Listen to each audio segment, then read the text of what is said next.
story where God commanded Abraham to sacrifice his son in Mount Moriah, Isaac. Now, this is found in Genesis chapter 22, which is called the Akedah. Many are also aware that Abraham was acting out prophecy about the coming Messiah, Jesus Christ, who was going to be sacrificed on the cross.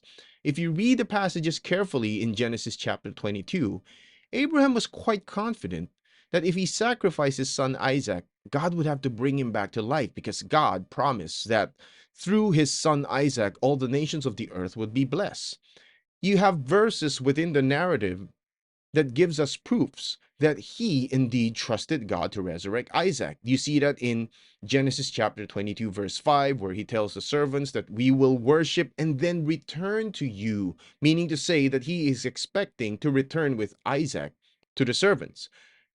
In Genesis chapter 22, verse 8, when Isaac asked Abraham about the lamb to be sacrificed, Abraham answered Isaac saying, God will provide himself the lamb for the burnt offering.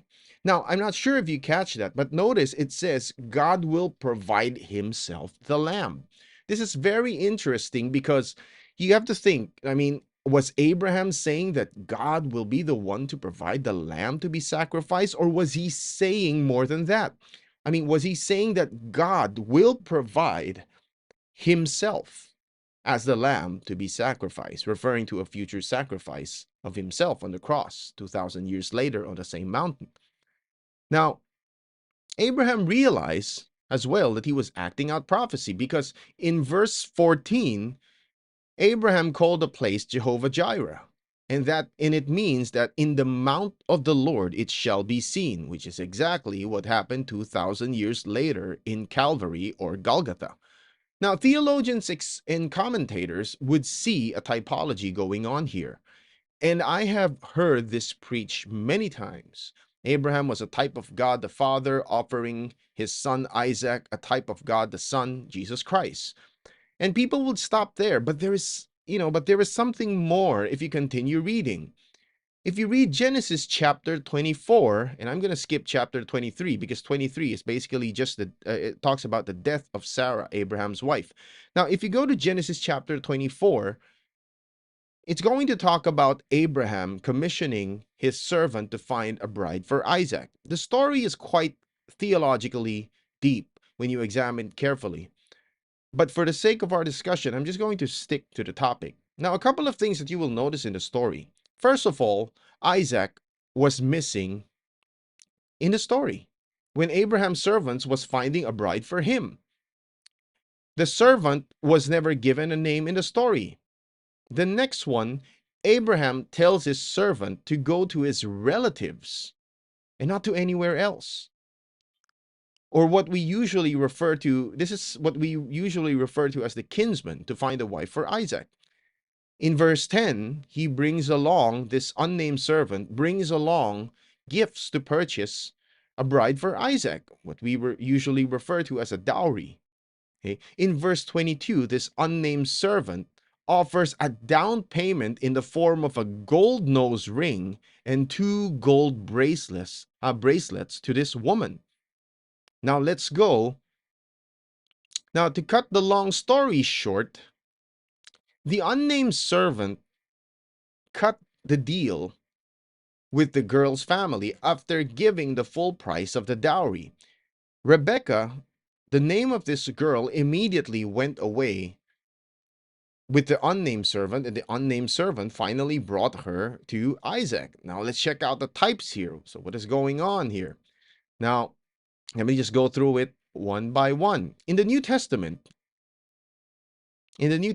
of course, we know about the resurrection of Jesus Christ. And right now, we don't see him. He's not in the picture. Physically, he's not in the picture right now, right? Then there is the ascension of Christ. So he goes away, just like Isaac was missing. Jesus tells us that what he was going to do actually after his ascension, which is found in John chapter 14, verse 2 to 3, where he tells us that in his Father's house there are many rooms, and he's going to go there, prepare a place for us so that we could be with him forever, right? Now, this is very familiar to the Jewish culture. This is, the preparation is to welcome the bride to the groom's home in that culture. Now, physically, we do not see him anymore. So, I mean, very similar to what is going on, right? With Isaac missing in the picture, in the story. In the New Testament, the church is called the bride of Christ. And who is the bride of Christ? I'm sorry, who is the bride of Isaac? Rebekah. Now, just as Abraham sent the unnamed servant to look for a bride for Isaac, God the Father sent the promised Holy Spirit to look for a bride for Christ. Just as Abraham sent the servant to his relatives or kinsmen, Jesus had to become our kinsman first through the incarnation in order to redeem us. Okay? We had to become, or he needed to become our kinsman. See? And by the way, the name of the unnamed servant is found in Genesis chapter 15, verse 2. It says there that Abraham's servant is actually called Eliezer. Eliezer means God is help. In the New Testament, the Holy Spirit is called the Helper. The Holy Spirit is also God Himself. And you can see those references in John chapter 14, verse 16 to 7, John chapter 16, verse 7, John 14, verse 26. And I know that there's other references over there. Now, just as the unnamed servant brings Rebekah, his wife, to Isaac, the Holy Spirit leads us and brings us to Christ. And by the way, concerning the guarantee or the down payment, the Holy Spirit is considered to be our down payment.